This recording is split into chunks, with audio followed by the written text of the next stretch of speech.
So elementary டிரான்ஸ்ஃபர்மேஷன்ஸோட Laplace டிரான்ஸ்ஃபார்மில் அடுத்தது நம்ம பார்க்க போகிற ஃபங்க்ஷன் வந்து f of t equal to e power st. f of t equal to e power at. So we take e power at. Why? Because of already in function we have s in Laplace operator. So what is the Laplace operator of f of t in general? In general நமக்கு f of t ஓட Laplace operator என்னன்னு தெரியும்? Integral over 0 to infinity e power minus st into f of t into dt. So this is the general linear that is Laplace operator of a function f of t. So இப்போ நம்மளோட f of t வந்து e power at. அப்போ நம்ம e power at க்கு நம்ம வந்து கண்டுபிடிக்க போறோம்.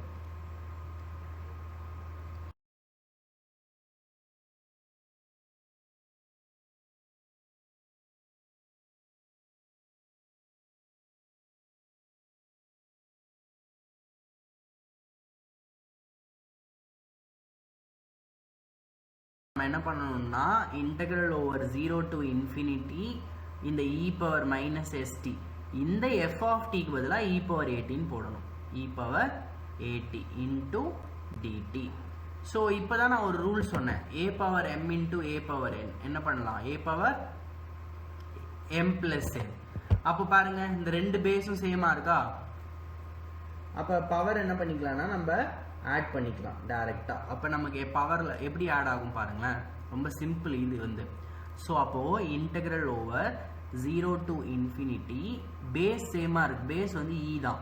ஸோ அப்போ எப்படி ஆட் ஆகும், மைனஸ் எஸ்டி இது ஒரு ப்ளஸ் ஏடி, மைனஸ் எஸ்டி ப்ளஸ் ஏடி.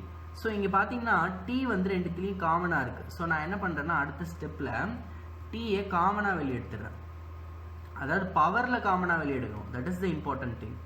அப்போ இன்டெக்ரல் ஓவர் 0 to infinity இ பவரில் டி வந்து காமனாக இருக்குது. ஸோ நான் அப்போ என்ன பண்ணலாம், டீயை காமனாக வெளியே எடுக்கலாம். ஸோ டீயை எடுத்துட்டேன் அப்படின்னா, ஸோ நான் மைனஸையும் காமனாக வெளியே எடுத்துடுறேன். மைனஸ் எடுத்துட்டேன் அப்படின்னா மைனஸ் எஸ் வந்து நமக்கு ப்ளஸ் எஸ் ஆகிடும், ப்ளஸ் ஏ வந்து மைனஸ் ஏ ஆகிடும். ஏன்னா நான் மைனஸை தான் வெளியே எடுத்திருக்கேன், ஆனால் இங்கே மைனஸ் கிடையாதுல்ல, இன்ட்டு டீயையும் காமனாக வெளியே எடுத்திருக்கேன். ஸோ ஏன் அப்படி பண்ணுறேன்னா நமக்கு ஈஸியாக ஆகிடும். ஸோ இ பவர் மைனஸ் ஏஎக்ஸை இன்டகிரேட் பண்ணால் என்ன வரும், E power minus AX by minus ஏன்னு வரும். ஸோ இந்த பேசிக்கான லாஜிக்கை நம்ம இங்கே அப்ளை பண்ணுவோம்.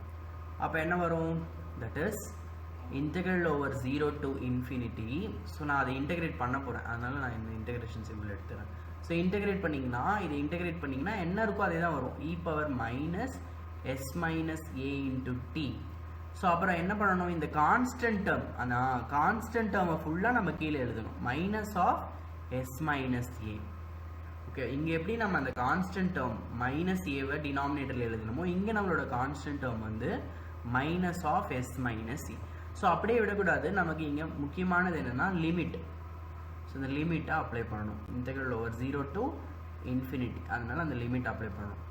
சரி, இப்போது ஃபர்ஸ்ட் நம்ம அப்பர் லிமிட் அப்ளை பண்ணணும். எங்கே அப்ளை பண்ணணும், டி இருக்கிற இடத்துல.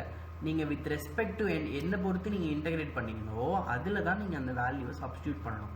ஸோ அப்போ சப்ஸ்டியூட் பண்ணும்போது என்ன வரும், தட் இஸ் அப்பர் லிமிட் முதல்ல இன்ஃபினிட்டி சப்ஸ்டியூட் பண்ணிங்கன்னா e power minus s minus a into infinity by minus of S minus a.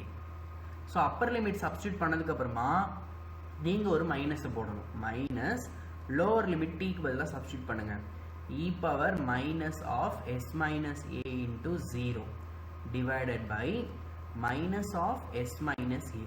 So நான் இதுக்கு முன்னாடி ப்ராப்ளமில் தான் சொன்னேன், இன்ஃபினிட்டியோட நீங்கள் எந்த நம்பரை மல்டிப்ளை பண்ணாலும் உங்களுக்கு இன்ஃபினிட்டி தான் கிடைக்கும். ஆனால் இங்கே மைனஸ் இன்ஃபினிட்டி கிடைக்கும், ஏன்னா மைனஸ் நம்பர் அது. அப்போ என்ன வரும் நமக்கு, E power minus infinity divided by minus of S minus A minus. So any number multiply by 0 நமக்கு என்ன கிடைக்கும்னா 0, E power 0 by minus of s minus a. e power minus infinity என்னது,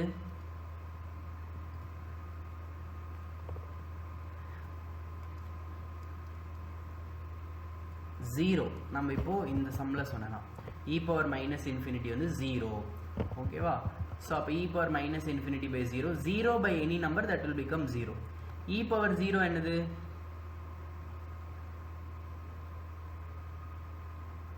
1. Very good, 1. இங்கே ஒரு minus இருக்கு, இங்கே ஒரு minus இருக்கு, அப்போ அது வந்து ப்ளஸ் ஆகிடும். Plus 1 by s minus a. So அப்போ 0 plus 1 by s minus a என்ன ஆகும்? That is equal to 1 by s minus a. So அப்போது நம்மளோட Laplace transform of e power at என்னன்னா 1 by s minus a. So இதுதான் நம்மளோட Laplace transform of e power at. So இங்கே நம்மளோட கண்டிஷன்னா s is greater than a.